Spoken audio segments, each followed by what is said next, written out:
학생들하고 전부 청년들이 수련회를 했어요. 일부 예배하고. 그래서 우리 앞에 청년들이 다 안 보입니다. 청년들이 안 보이니까 좀 교회가 썰렁한 것 같아요. 학생들이 안 보이고 청년이 안 보이니까 45명이 이제 기도로 수련회 하는데 교회 안에 학생들, 청년들이 가득해야 풍성합니다. 위해서 많이 기도하시기를 부탁드립니다. 오늘 본문에 들어있는 마태복음 14장은 아주 중요한 장입니다. 아주 중요한 사건이 이 세 가지나 들어있는데, 하나는 세례요한이 처형된 사건이고, 두 번째는 예수님께서 오병이어 돌리떡 이제 5개 그리고 물고기 2마리 가지고 5,000명도 넘는 많은 사람들을 모인 그 오병이의 기적이 나오고요. 그리고 세 번째는 오늘 본문에 나오는 대로 이 풍랑을 만난 제자들을 구하시기 위해서 예수님 무리를 거두시는 놀라운 사건이 기록된 것입니다. 이 마태복음 14장에 나오는 이 세 가지 사건은 다 중요한데 오늘 본문은 이 세 번째 사건이 되겠습니다. 이 사건은요, 오병이어의 기적이 있었던 날 밤에 되어진 일입니다. 예수님께서 어느 날 이제 당신을 찾아온 많은 사람들에게 기적을 베푸셔서 배불리 먹이십니다. 마태복음 14장 21절에 의하면 여자와 어린이 외에 남자만 5,000명이 되었다 그랬어요. 그러니까 이제 그보다 훨씬 더 많은 사람들이 이제 기적을 체험한 겁니다. 그때는 가난한 사람들은 하루에 한 끼도 먹기 힘들 때였습니다. 여러분 지금도 세계 곳곳에는요 하루에 한 끼밖에 못 먹는 사람들이 많습니다. 하루에 한 끼 못 먹는 사람들도 있습니다. 예나 지금이나 많은 사람들은 먹고 살기가 아주 힘드는 겁니다. 예수님이 주로 활동하시던 한 2000년 전에 그 이스라엘 땅 갈릴리 지역에 살던 사람들도 아주 살기가 어려웠어요. 특별히 갈릴리 지역은 가난한 사람들이 살던 지역이에요. 그래서 그 가난한 사람들, 서민들 하루하루가 살아가기 힘든 때였습니다. 그런데 예수님이 보리떡 5개하고 물고기 2마리 해가지고 수많은 사람들, 남자만 5,000명이 넘는 그 많은 사람들을 배불리 먹이고 12광지가 남는 그런 놀라운 기적을 베푸시니까 그 기적을 본 사람들이 난리가 난 거예요. 예? 이제 예수님이 이스라엘 왕이 되셔가지고 날마다 이런 기적을 베푸시면 먹는 문제 해결되는 거예요. 그래서 사람들이 몰려가지고 예수님을 왕으로 세우려고 한 겁니다. 오늘 본문에는 그 이야기가 안 나오지만 이제 같은 사건을 요한복음 6장에서 말씀하는데 요한복음 6장 15절에 이렇게 말씀되어 있어요. 그러므로 예수께서 그들이 와서 자기를 억지로 붙들어 임금으로 삼으려는 줄 아시고 다시 혼자 산으로 떠나가시더라. 그러니까 이 오병이어의 놀라운 기적을 체험한 사람들이 예수님 왕이 되셔가지고 날마다 기적을 베푸시면 이제 먹는 건 해결이 됐다. 그래가지고 그냥 예수님을 왕으로 세우려고 그런 거예요. 그래서 예수님께서 이제 산으로 떠나가시는 거예요.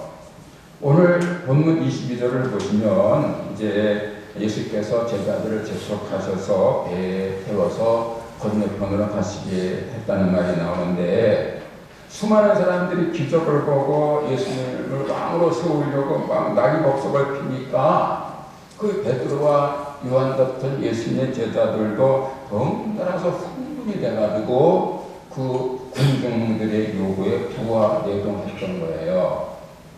베드로를 비롯한 예수님의 제자들이 예수를 따른 목적이 뭐냐? 인류 구원 이런 게 아니었어요. 그들은 예수님이 기적을 하나를 보시고 이 사람이 예수님을 따라다니면 예수님이 왕이 되실 것이고 왕이 되시면 하늘에 차지해서 부귀영화를 누릴 것이다. 이런 속셈으로 제자들이 예수님을 따라갔던 거예요. 그런데 예수님이 정말 오병이어의 놀라운 기적을 행하시고 수많은 군중들이 예수님을 꽉 오래 세우시려고 그러니까 같이 흥분해가지고 같이 거기에 어울렸던 거예요. 그러니까 예수님께서 그게 아니니까 얼른 제자들을 배를 태워서 이제 너희들 건너가라 그랬는데 이 제자들이 미적미적하니까 예수님이 재촉을 하셨다고 말해요. 빨리 가라. 그래서 이제 예수님이 제자들을 재촉해서 배를 태워 보내시고 예수님은 또 산 위로 올라가셔서 기도를 하셨다는 거예요. 자, 그래서 예수님의 제자들이 한밤중에 배를 타고 그 갈릴리 호수를 건너는데 도중에 거센 바람을 만나서 조난당할 위기에 처한 겁니다. 갈릴리 호수는요, 이스라엘과 요르단 사이에 있는 담수호입니다. 민물호예요. 굉장히 큰 호수입니다. 남북 길이가 약 21km, 그리고 동서 길이가 폭이 약 11km 넓은 곳은 둘레는 약 53km, 아주 큰 호수예요. 그래서 이스라엘 사람들은 호수라고 하기보다는 바다라고 많이 불렀습니다. 복음서를 보면은 갈릴리 바다라는 말이 더 많이 나옵니다. 그러니까 갈릴리 호수는 이 세상들이 볼 때는 바다처럼 넓은 큰 호수였어요. 게네사렛 호수, 또 티베라 바다라고도 불리는데 아주 아름다운 호수입니다. 날씨 좋은 날 그 갈릴리 호수가에서 이렇게 바라보면 갈릴리 호수가 아주 맑고 깨끗하고 아름답고 그래서 마음을 시원하고 평안하게 하는 그런 아름다운 호수입니다. 하지만 종종 아주 거칠고 험한 모습을 보일 때가 있는데 이유는 지리적 환경 때문입니다. 갈릴리 호수는요, 그 지역이 좀 특이합니다. 아주 낮아요. 그래서 갈릴리 호수의 그 평균 높이는 해발 마이너스 200m예요. 그 바다보다 200m 낮은 그런 지역이 있어요. 그 세계에서 가장 낮은 데 있는 이제 그 호수입니다. 그보다 더 낮은 데는 사해입니다. 마이너스 400m. 그러니까 이스라엘 지역이 아주 특이한 지역인데 이 갈릴리 호수는 해발 마이너스 200m 되는 낮은 지대예요. 그런데 저 북쪽에는 헐몬산이라는 산이 있는데 이 산은 아주 높아요. 얼마나 높으냐면 2815m입니다. 그러니까 이 호수는 낮은데 저 북쪽에는 높은 산이 있어요. 그래서 그 높은 산에서 때는 상공기가 이 바다를 이렇게 내려오다 보면은 그냥 만약 돌풍이 일어나는 거예요. 예기치 못한 그런 돌풍이 일어나서 이 호수가 뒤집어지고 그래서 배를 타는 사람들이 곤경을 겪은 때가 있다는 거예요. 복음서에 갈릴리 호수에 그 예측 못한 광풍, 돌풍이 일어나서 그 배를 타고 갈릴리 호수를 건너던 제자들이 곤경을 치른 이야기가 두 번 나와요. 한 번은 마태복음 8장에 나오고 두 번째는 오늘 본문에 나오는 사건입니다. 두 번 다 제자들이 배를 타고 갈릴리 호수를 건너다가 광풍을 만나서 곤경을 처하는데 그것은 그 갈릴리 호수를 뒤집어놓은 그 광풍이 예측하지 못한 미리 예측하지 못한 돌풍이었다 하는 것을 뜻하는 겁니다. 여러분, 옛사람들은요 날씨에 아주 민감합니다. 배를 그냥 띄웠다가 날씨가 이상해지면 큰일 나거든요. 그래서 배를 띄우기 전에 배를 다 점검하고 그냥 날씨를 보는 거예요. 바람이 불 건가 안 불 건가, 불면 얼마나 세게 불 건가, 파도가 얼마나 칠 건가, 안개는 칠 건가, 이런 걸 다 살피고 예측하고 그리고 배를 띄우는 겁니다. 그래서 옛날 뱃사람들은 이 바다 날씨에 아주 전문가들이에요. 오랜 경험을 통해서 그 습기만 좀 사도 비 올라는 것보다 금방 아는 겁니다. 또 뱃사람들은 시력도 좋답니다. 왜?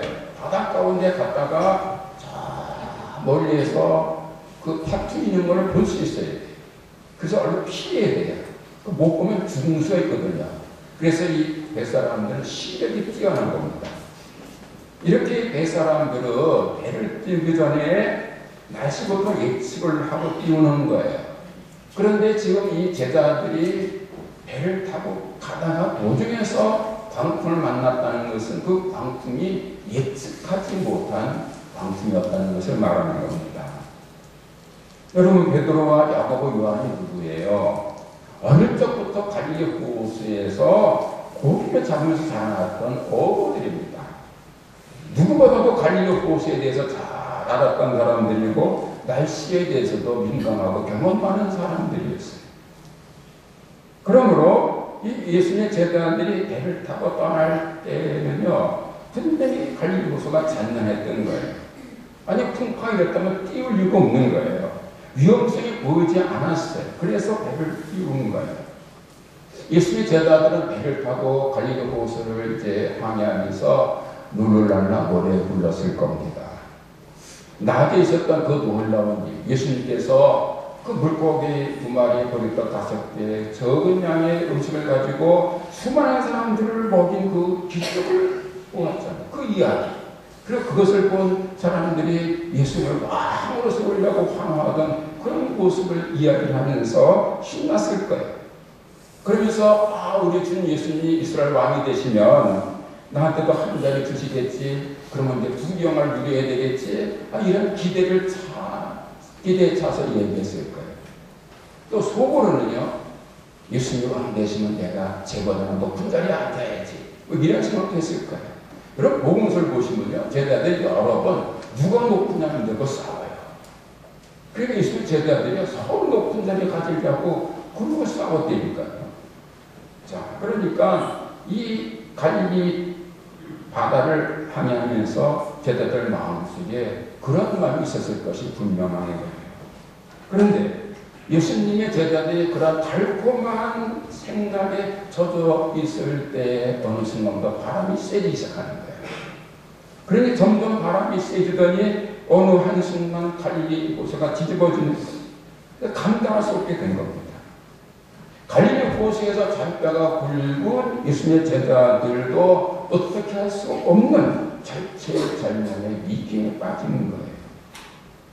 오병이어의 기적이 있었던 날, 그 들판을 떠날 때는 잔잔했던 갈릴리 호수가 어느 순간 감당할 수 없는 거센 파도를 일으키면서 험악한 바다로 바뀌는 거예요.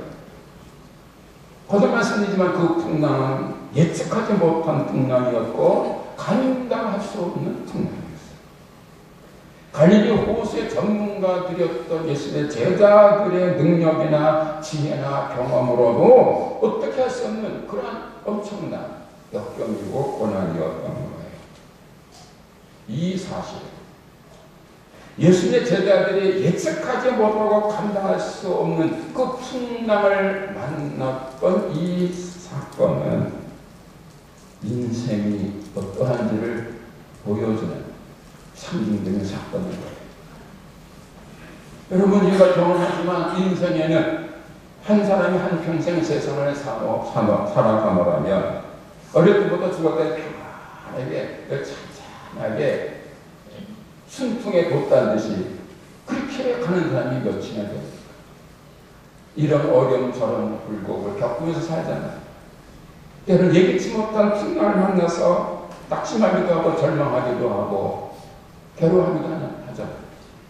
자신의 지혜나 지식이나 경험이나 능력으로는 감당할 수 없는 고난을 만나서 좌절하기도 하고 낭망하기도 하고 부르짖기도 하고 때로는 절망하기도 하지 않습니까? 어제 인터넷을 보다가 인터넷에서 이런 글을 봤습니다. 한 젊은이가 막노동을 하고 살았습니다. 26살밖에 안 되는 젊은이인데 이 막노동을 하면서 살았는데 어느 날 아침에 일 가려고 눈을 떴는데 눈이 너무 따갑고 아픈 거예요. 일을 못 나갈 정도로 눈이 너무 따갑고 아파. 그래서 그날은 일을 가지 않고 병원을 갔더니 그 안과 의사가 자기 진찰하더니 포도막노입니다. 그러면서 쉬어야 됩니다. 막일하지 마세요. 그러더라는 거예요. 막노동을 해서 하와로 살아가는 노동자인데 막일을 하지 말라는 거예요. 그래서 충격을 받아요. 그래서 일하면 못 사는데요. 그러니까 그래도 안 됩니다.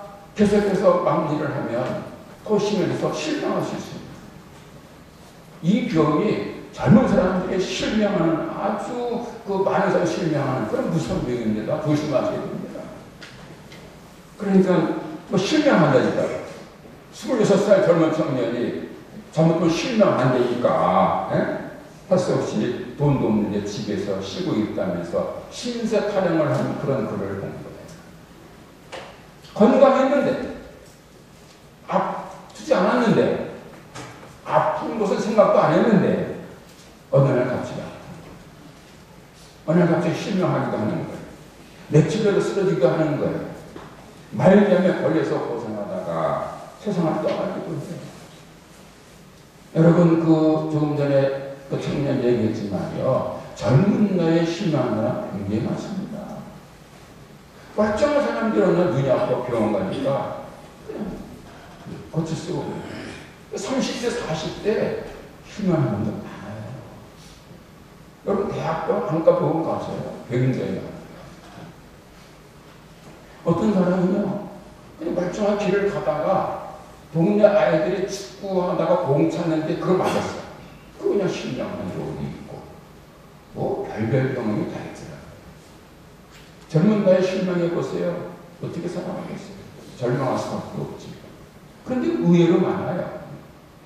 또 어떤 사람은 다른 사람의 실수로 교통사고를 당해서 천신만리가 되기도 합니다. 어제 신문에도 나온 이야기인데 김혁권이라는 청년이 있어요. 가수더라고요. 록 가수인데 사랑을 위하여 불렀더라고요. 그런데 이 청년이 한창 잘 나가던 32살 때 오토바이를 타고 가는 중에 불법 유턴하던 차하고 충돌을 했어요.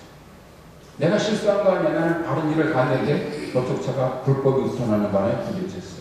그 바람에 사고 났는데 어깨 아래가 마비가 됐어요. 그래가지고 휠체어 타고 있어요. 32살 때부터. 올해 40살인데. 내 실수가 아니에요. 다른 사람의 실수로 사고를 당해. 생명을 잃어. 그런 경우 부지기 있어요. 여러분, 4월 전에 이란 테헤란 공항을 이륙한 우크라이나 비행기가 이제 추락해서 176명 죽은 사건 아시잖아요? 그 처음에 이제 비행기가 이제 추락했을 때에 이란 당국이 뭐라고 발표했냐면 엔진 고장으로 추락했다. 그런데 그것을 이제 그 미국이나 캐나다, 영국 사람들 이건 아니다, 이상하다, 격추된 것 같다. 그러니까 이란 당국에서 무슨 말이냐? 우리가 왜 격추시키냐? 거기 이란 사람이 많이 갔거든요. 왜 우리가 이란 국민이 많이 탄 이란 비행을 왜 우크라이나를 왜 격추시키겠냐? 사고다. 그런데 미국, 영국, 캐나다가 다 이제 무슨 여러 가지 촬영된 데 있고 그러면서 이거는 격추된 거다고 하니까 할 수 없이 고백을 했잖아요. 우리 군인이 실수로 미사일을 잘못 쏴서 격추된 거다. 다시는 그런 일 없도록 하겠다. 그 비행기 안에 탄 사람이 승무원까지 176명이래요. 그런데 그 중에 이란 사람들이 82명이나 되었고 캐나다 사람이 57명이었는데 그 캐나다인 57명 중에 대부분은 이란계 캐나다인이에요. 이란계 캐나다인. 그래서 방학을 맞아가지고 이란에 왔다 다시 이제 캐나다로 돌아가는 길이었다는 거예요. 그러니까 이란 사람 82명, 캐나다인 57명 중에서 이란계, 그러니까 100명이 넘는 이란 사람들이 자기네 나라 군인이 실수로 쏜 미사일에 격추돼 죽이고 수십 명의 청년들이 자기 나라, 자기 조국의 병사가 실수로 쏜 미사일에 그냥 순식간에 세상을 떠난 겁니다. 사람이 한평생 한 세상을 살다 보면 때로는 내 실수, 내 잘못으로 어려움 당하는 경우도 있지만 때로는 나는 전혀 잘못한 거 없는데 다른 사람의 실수로 내가 화를 당하거나 내 가족이 갑자기 화를 당하는 경우, 그런 어처구 없는 경우들이 얼마든지 있는 거예요. 사랑하는 성도 여러분, 하나님께서 사람들에게 은혜를 주셨지만 주시지 않은 것도 몇 가지 있는데 그 중에 하나가 뭐냐? 내일을 아는 능력을 주시지 않았습니다. 미래를 아는 능력을 주시지 않았습니다. 사람은 내일을 모릅니다. 잠언 27장 1절에서 분명히 말씀합니다. 너는 내일을 자랑하지 마라. 하루 동안에 무슨 일이 일어나는지 내가 알 수가 없습니다. 야고보서 4장 14절에서도 분명히 말씀합니다. 내일 일을 너희가 알지 못하는구나. 너희 생명이 무엇이냐? 너희는 잠깐 모이다가 없어지는 바람이라. 여러분, 성경은 하나님의 말씀입니다. 하나님의 말씀 성경이 그렇다면 그런 겁니다. 성경은 사람은 내일을 모른다고, 즉 사람은 미래를 모르는 존재라고 분명히 말씀을 있는 거예요. 그래서 예수님의 제자들이 갈릴리 호수를 건너다가 그 감당할 수 없는 풍랑을 만나는 것은 예측하지 못하는 풍랑을 만나는 거예요. 그래서 절체절명의 위기에 처한 거예요. 그런데 오늘 본문 32절을 보니까 예수님의 제자들의 배에 오르시자 바람이 그쳤다는 거예요. 예측하지 못해서, 그래서 더 괴로웠던 고난이 예수님께서 오시니까, 예수님께서 함께 하시니까 순식간에 해결된 것입니다. 예수님이 함께 하시면 어떤 고난, 어떤 역경도 해결될 수 있는 겁니다.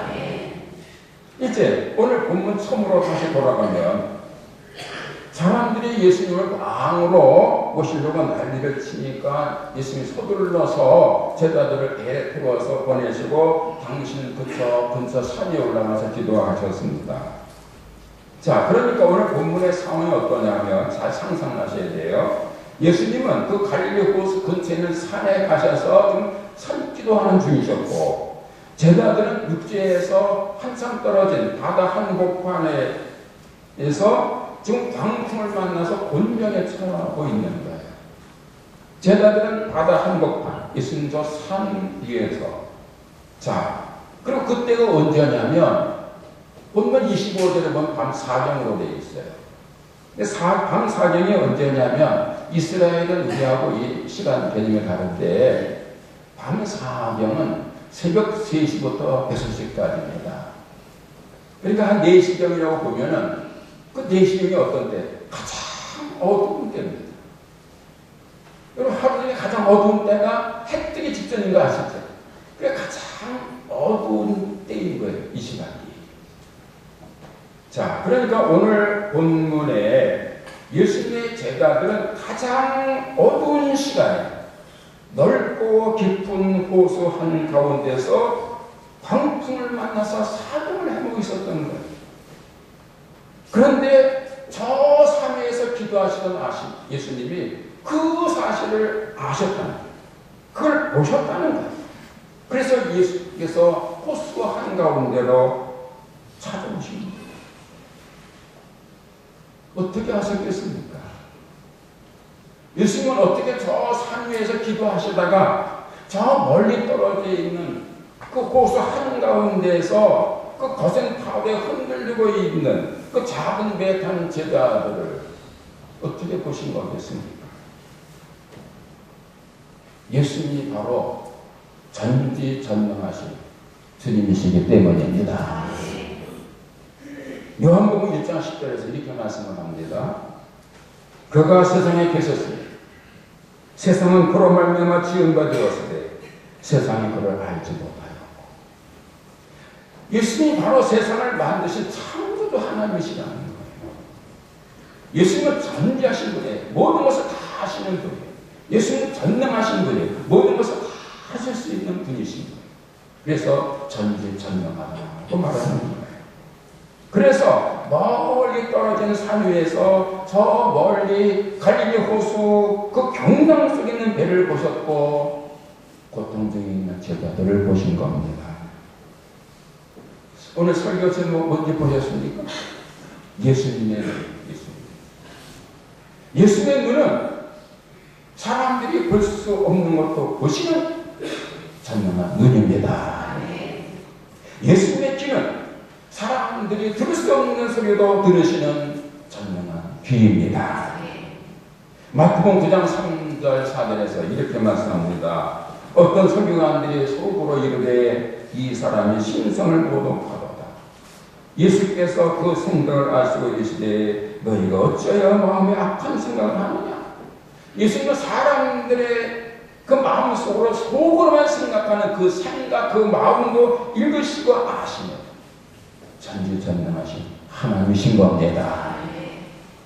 오늘 제가 설교 제목을 예수님의 눈이라고 이렇게 정했는데, 오늘 특별히 말씀의 그 이제 핵심 주제 관점은 예수님 보신다는 걸 말합니다. 여러분, 오늘 이건 이 마태복음 14장 21절 33절까지 이 말씀 가지고요, 제가 시리즈로 설교를 할 뻔 하셨어요. 아주 다양하게 설교하시는데, 오늘은 예수님의 눈이라는 주제를 놓고 말씀하는 거예요. 여러분, 예수님이 멀리서도 보실 수 있다는 거죠. 여러분 생각을 해보세요. 저 가장 깊은 밤에 예수님 산에 계세요. 제자들은 갈릴리 호수 한가운 목판에 있어요. 그것도 잔잔하지 않고 지금 퉁만 일어나가지고 그 파도 속에 배가 잘 보이지도 않는다. 그런데 예수님은 산 위에서 캄캄한 속에서 보셨다고. 이것이 구원받은 그리스도인들의 소망의 근거입니다. 구원받은 그리스도인들이 견디기 어려운 환난, 고난, 역경 속에서도 위로받을 수 있는 힘입니다. 전지전능하신 예수님의 눈은 모든 것을 다 보시되 짙은 어둠 속에서도 멀리 호수 한가운데 풍랑 속에 있는 작은 배도 보시는 전능한 눈이시기에 오늘 내가 받는 고난, 환난, 역병을 보시고 들으시고 아신다는 것이 그리스도인이 견디기 어려운 역경 속에서도 위로받고 소망을 갖게 되는 것입니다. 그게 근거인 겁니다. 예수님의 눈은 모든 것을 다 보십니다. 예수님의 귀는 모든 것을 다 들으십니다.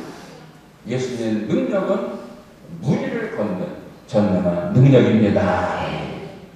오늘 본문 25절을 보면 밤사경에 예수님께서 바다 위를 걸으셔서 제자들이 오셨다 그럽니다.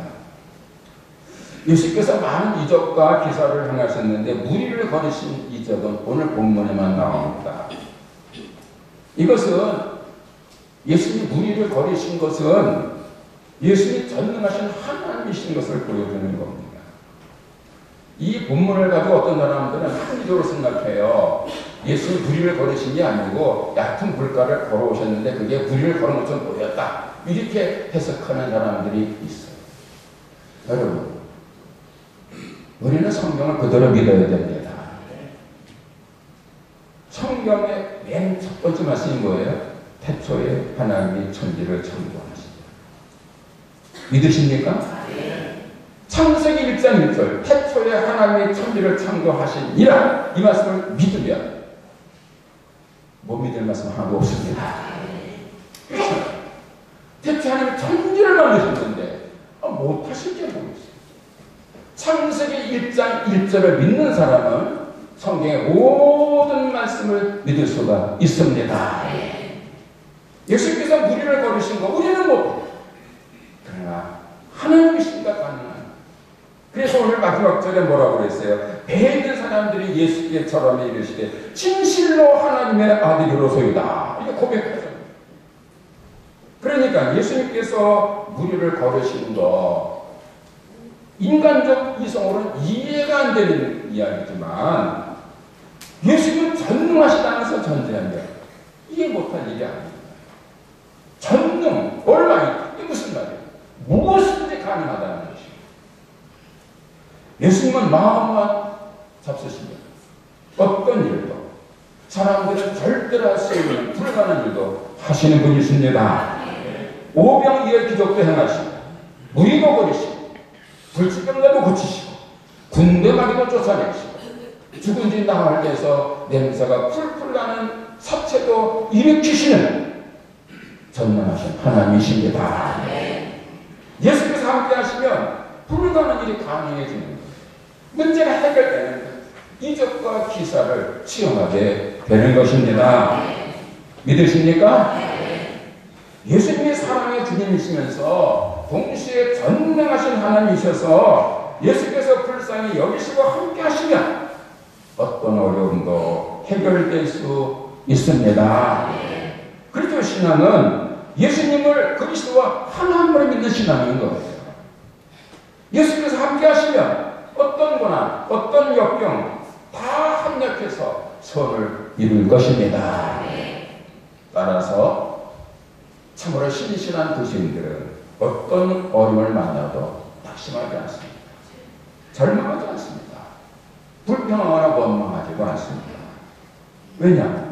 하나님을 사랑하는 사람들이 모든 것이 합력하여 선을 이룰 줄로 믿기 때문에 오늘을 기뻐하고 내일에 감사하는 거예요. 환난 중에 오히려 기뻐하고 찬양하는 거예요. 제가 경험을 해보니까요. 어떤 때는 정말 어려워요. 어떻게 할 수가 없어요. 할 수 없이 무릎 꿇고 기도하면 하나님께서 해결해 주시죠. 그런데 그것을 한 번, 두 번, 세 번, 네 번 경험을 하고 나면요. 그 다음에는 어떤 어려움이 와도 문제가 없어요. 왜? 하나님께서 이번에는 어떤 방법을 해결해 주실까? 오히려 기대하게 돼요. 기대하게.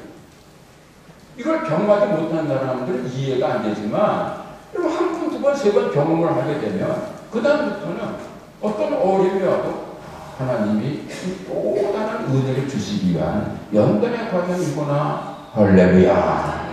이게 찬양하게 돼요. 그래서 로마서 5장 3절 4절에서 노래하는 겁니다. 다만 이뿐 아니라 우리가 환난 중에도 즐거워하나니 이는 환난, 인내는 연단을 소망을 이루는 줄 알미로다. 이 말씀이 그냥 나오는 게 아니라 경험에서 나오는 거예요. 바울이 고백해요. 고린도후서에서 사회성이 끊어졌다. 죽은 줄 알았다는 거예요. 그런데 놀라운 방법을 사랑하거든요.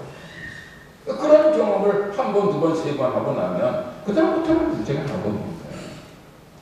하나님을 사랑하는 자들에게는 모든 것이 합력하여 선을 이루는 것입니다. 하나님을 믿지 않고 예수를 믿지 않는 사람들은 결코 이해할 수 없는 이상한 말이지만은 예수를 절대 신뢰하는 그리스도인들에게는 당연한 고백인 것입니다. 참으로 신실한 그리스도인들은 예수님의 사망 가운데서 다시 살아나신 부활의 주님이심을 믿습니다. 세상 끝날까지 당신의 사람들과 함께 하시는 사랑의 주님을 믿습니다. 그래서 어떤 고난, 어떤 환난에서도 오히려 기뻐하고 감사하고 찬양하는 것입니다. 사랑하는 성도 여러분, 주 2020년 시작된 지가 열흘 지났어요. 오늘 둘째 주일입니다. 열하루 날입니다. 여러분의 앞날에 어떤 일이 있을지는 아무도 모릅니다. 여러분도 모르고 저도 모르고 하나님만 아십니다. 좋은 일이 있을지 나쁜 일이 있을지 기쁜 일이 있을지 슬픈 일이 있을지 누구도 모릅니다. 하지만 여러분들이 하나님 마음에 합당하십니다.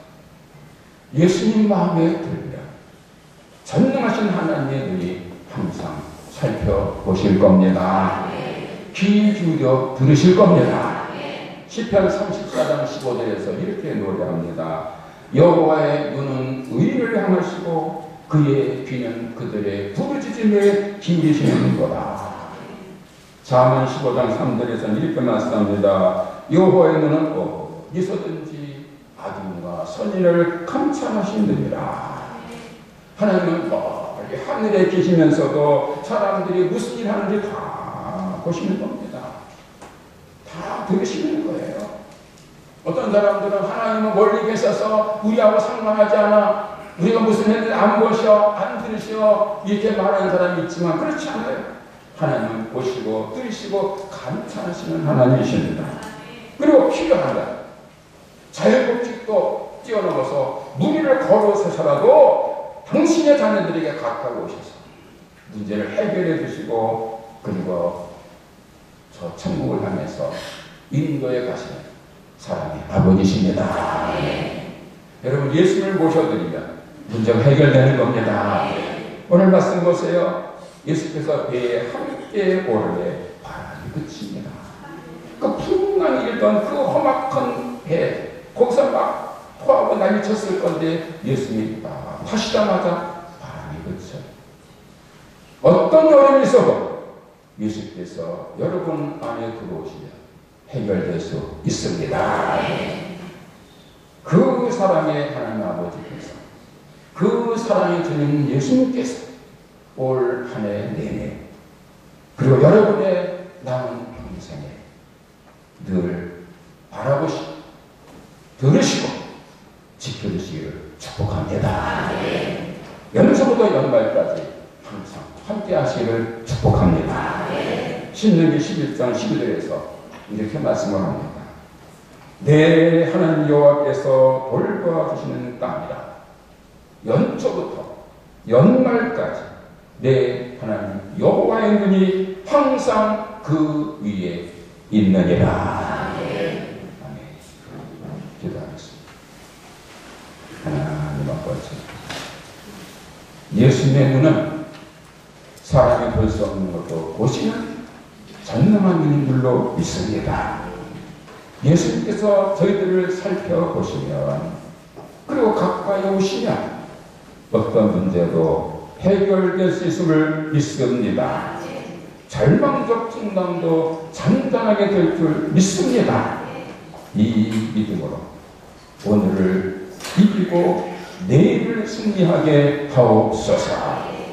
때로는 예기치 못한 풍랑을 만나 고통당하고 괴로울 때 있겠지만 주님께서 함께 하시면, 주님께서 들어오시면 모든 문제가 해결됐음을 믿고 그 믿음으로 오늘을 이기고 내일을 승리하게 하옵소서.